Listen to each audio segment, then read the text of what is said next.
And what is Hanukkah without some donuts? I always go for the donuts everywhere. They're so good. I think I like the chocolate one the best.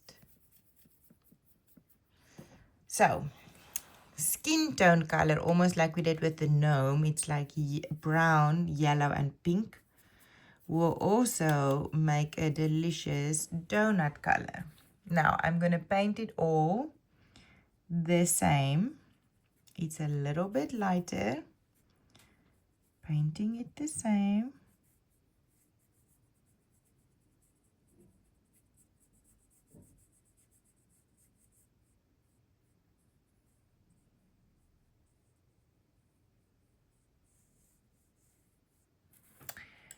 Then I want to come back and make the same color I just used. Maybe add a tiny bit more pink and yellow.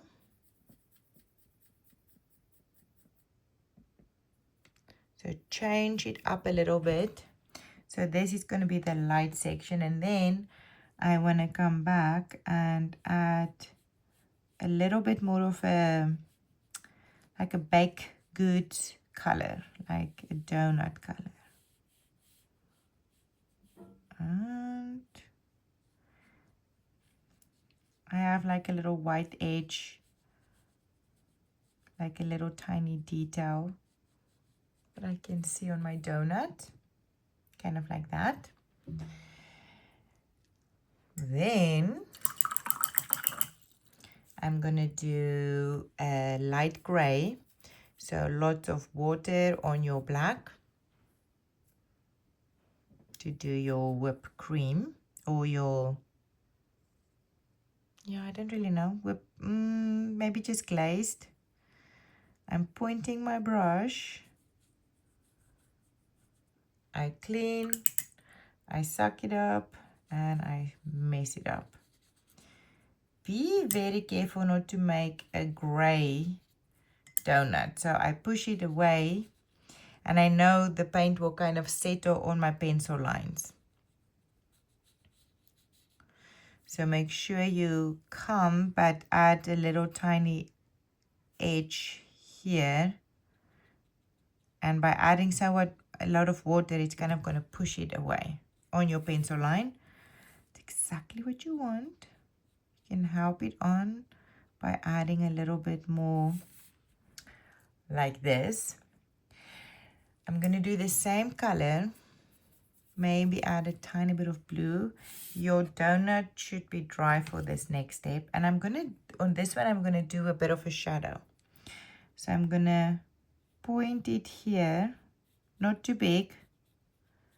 Make an outline like this. Clean, suck it up. And I'm going to blend it out a little bit.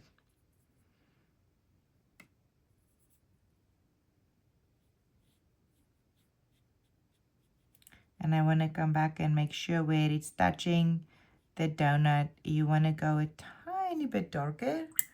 Clean, suck it up, blend it out. So now it looks like my donut is not just floating.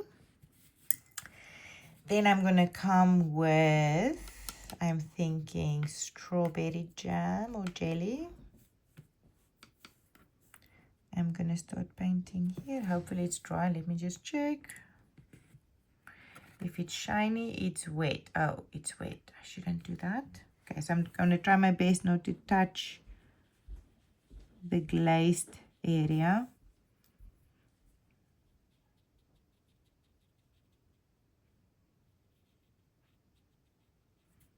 And I'm going to paint tap, tap, tap, tap, tap to kind of give it texture.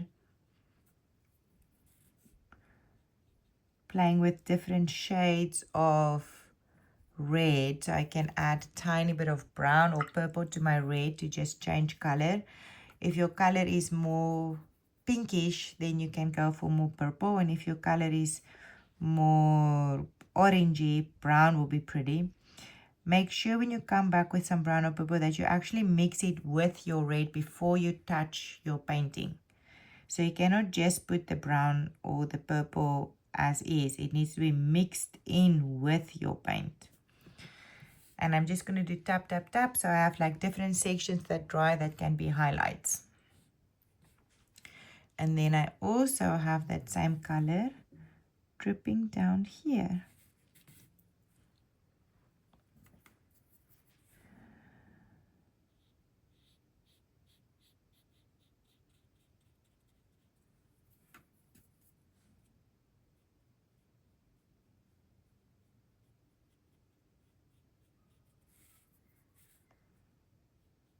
And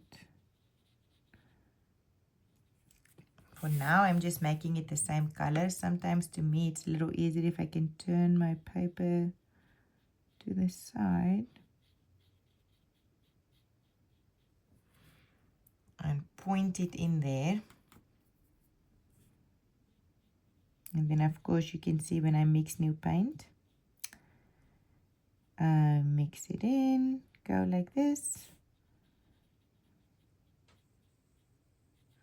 And then when it's the same color and you make it a little wet,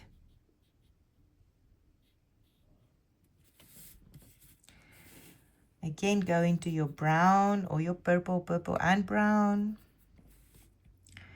And especially where it's touching the glaze, you want to make a little shadow. And then also here at the bottom. Now the bottoms, you kind of want to drip in. You don't just want to make an outline, and make sure you get, whenever you get the color, mix it with the red. So don't just use the brown as it is.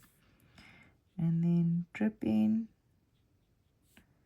And when it's get dry, it may not blend. So then we'll have to come in and blend it a bit more.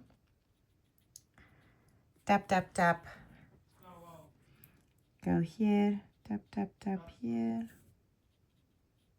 Now you can go close because your glaze is dry. Clean your brush. Now, instead of using water to come back and blend this in, I'm going to go with some red, or else I'm going to pull all the color away. So I'm going to take red and kind of tap, tap, tap to blend it in.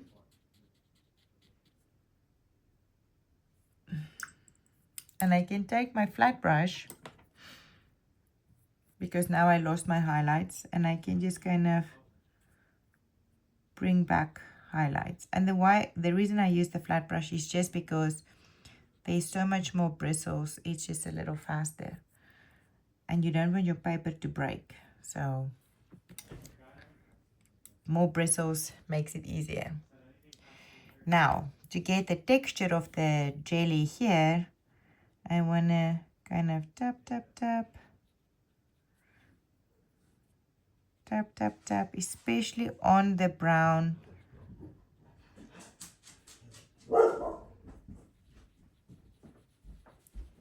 And blend it in, pushing it away.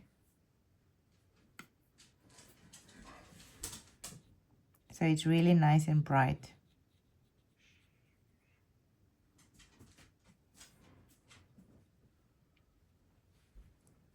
If you add a little bit more contrast to your highlight spots, you will see that it will pop.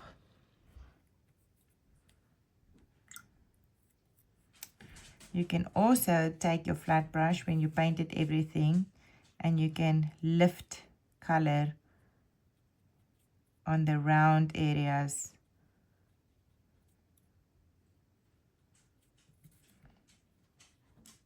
For some highlights.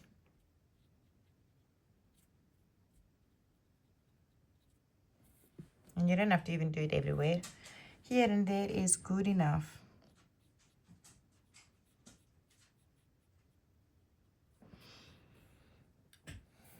Check your donut color, because you know sometimes they dry and that's a little lighter, and then it doesn't look so yummy anymore. If you paint the same color on top, it is going to show up. So maybe you just want to come back and add a little bit more of that color at the bottoms.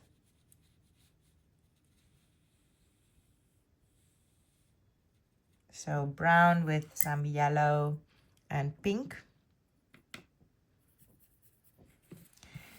You can drop in at the bottoms a little bit more of the brown.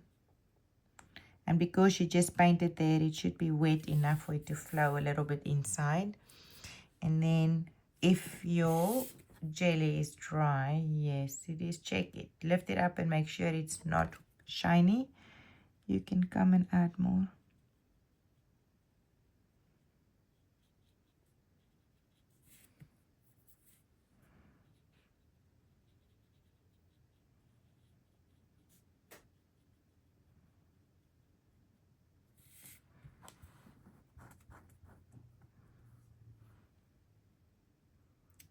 Cutest donut ever.